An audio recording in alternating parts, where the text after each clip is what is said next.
Hi, Runner's Dash. I wasn't sure whether I should post this as Shogi news or famous Shogi games, but well, after all, it should be famous games. The news part is that a great 74-year-old professional player, Michio Ariyoshi, has recently retired from a professional world. He retired in last May, and that's a big news in professional world. So I wanted to show you some great game of his, and also introduce him his a little bit. Now he's a totally great player. He was a professional player for 55 years. 21 years of which are in A class of ranking league. Yeah, so he surely is a great player. A class, 21 years. And his total winning count is 1,088 wins and 1,002 losses. Well, it's a pity that his losses exceeded 1,000 and a little bit as well. Yeah, so obviously he played more than 2,000 games, and he of course took the major title once and played the title match 9 times. And what is natural for a relatively older player to get weaker as he gets old. So, well, except for Yasuharu Oyama, he stayed in A class until his death.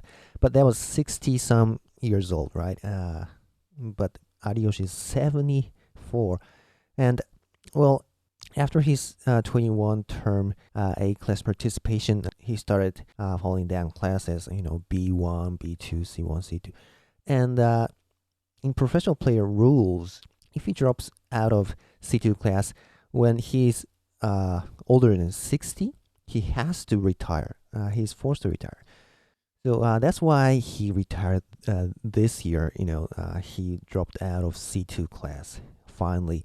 But what is great about this player is he tried so hard. He didn't give up at all. He keeps studying hard. I mean, even harder as he gets older. In recent Shogi world, the improvement, the development Shogi strategies, Joseki, it's so fast. Taking advantage of recent information technology, computer technology. So it's so fast, and it's very hard for elder players to keep up with that kind of development. So that was the case with him too.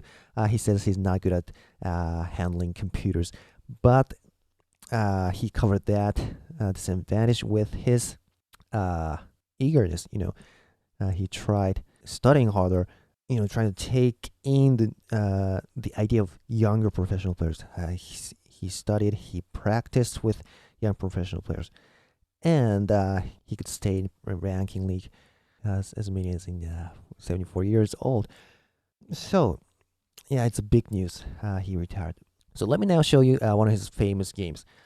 This game was played as in the last game of ranking league C2 class in 67th term. So let me note that 67th term is not the one I've mentioned, not the last, latest term.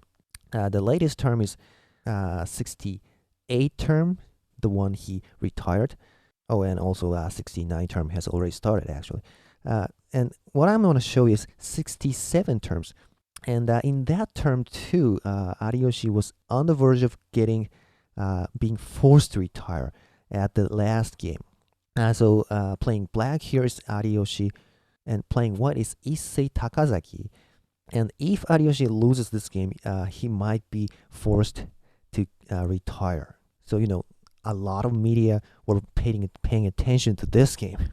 And on the other hand, Issei Takazaki is a very good young professional player. Very young, so yeah, he learns very fast, reads very fast. And it was a very important game for him too, because if he wins this game, he has a chance of going up to C1 class. So a big game, maybe the biggest game of 67 term. And the fact that he didn't retire in this term and retired in the next term. So yeah, you already know the result.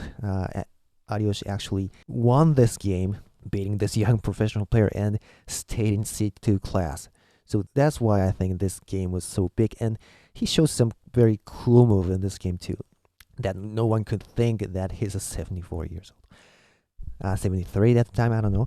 So yeah, let me show you the game now. Black play pawn 7f, 3d, 2f, 5d, Gokian central. So this young professional player uses this newest strategy to beat this 74-year-old, almost in the age of his grandfather. Okay, now pawn of 2e, rook to 5b. Okay, go to 7h. Okay, the newest way to deal with Gokian central rook. So yeah, indeed, he studies very well. Okay, king to 6b, through 4h, king 7b, king to 6i, king to 8b. Okay, so now the problem is the bishop has to get out of here to make the king way to castle. So bishop 7g, 7b, middle castle, 6h. Yeah, now he can develop the silver because the bishop. So okay, now white has to protect the 2d square. Okay, bishop takes the bishop, knight recaptures, but black doesn't want to go there yet because white going to counterattack there.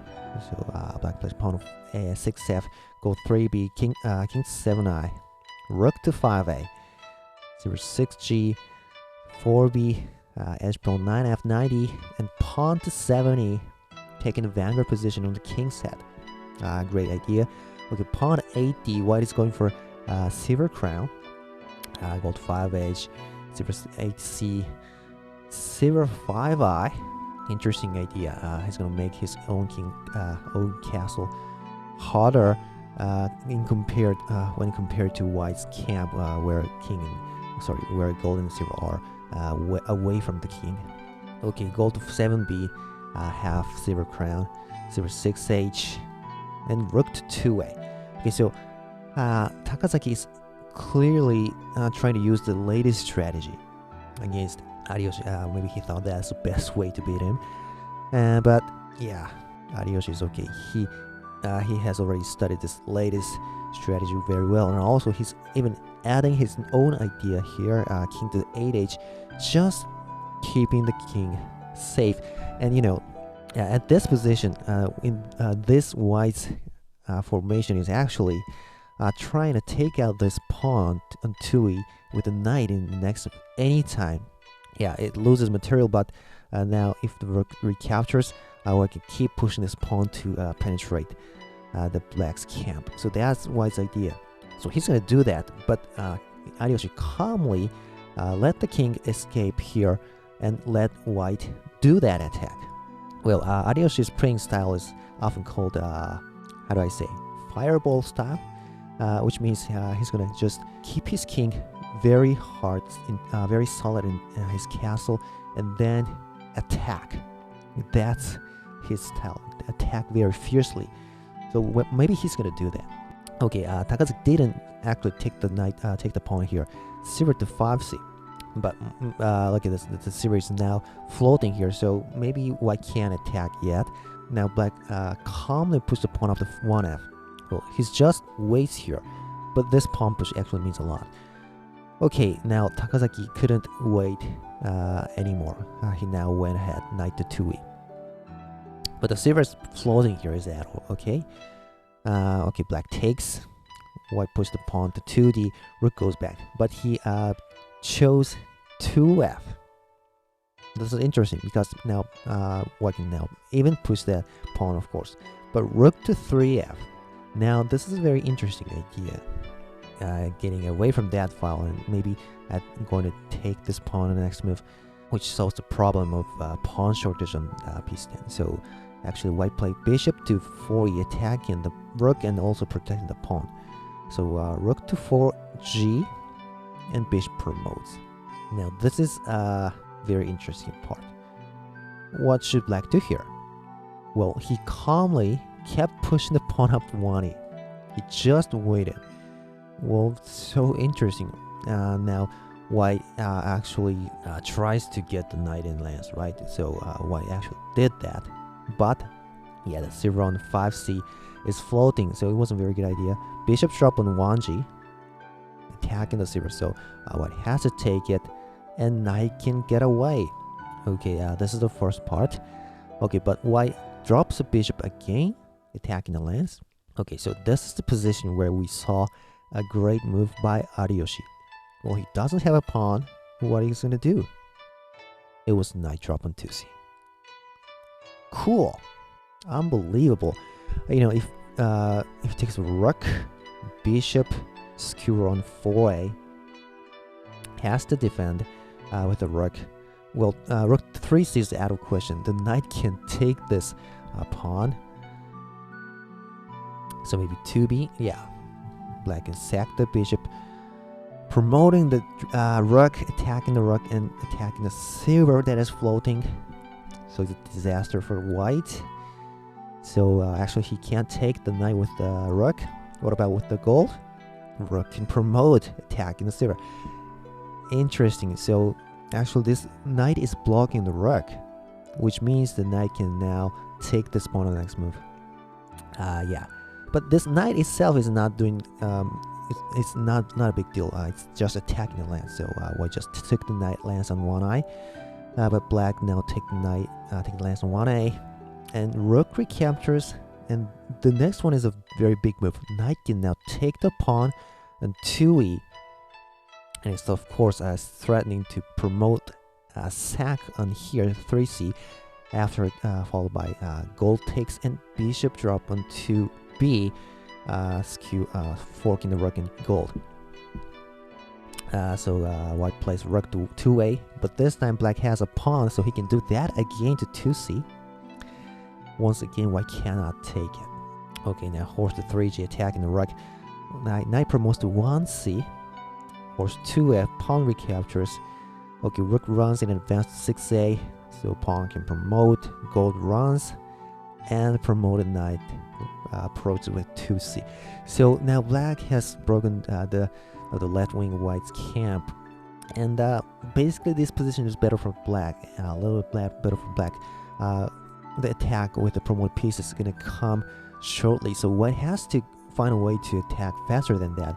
But he only has a rook. Dropping a rook somewhere in here is not a big threat for black. So here, well, white is a professional player too. He finds a very good way to attack. You know what that is? Yeah, the edge. He has a knight, lance, 2 pawns, so he should go for the edge. Okay, pawn takes, pawn drop on knight. So the question is whether Ariyoshi can defend against this edge attack or not. If he can defend, then he wins, because now he can attack with this promoted pawn. Okay, lance takes and knight drop on 80, of course.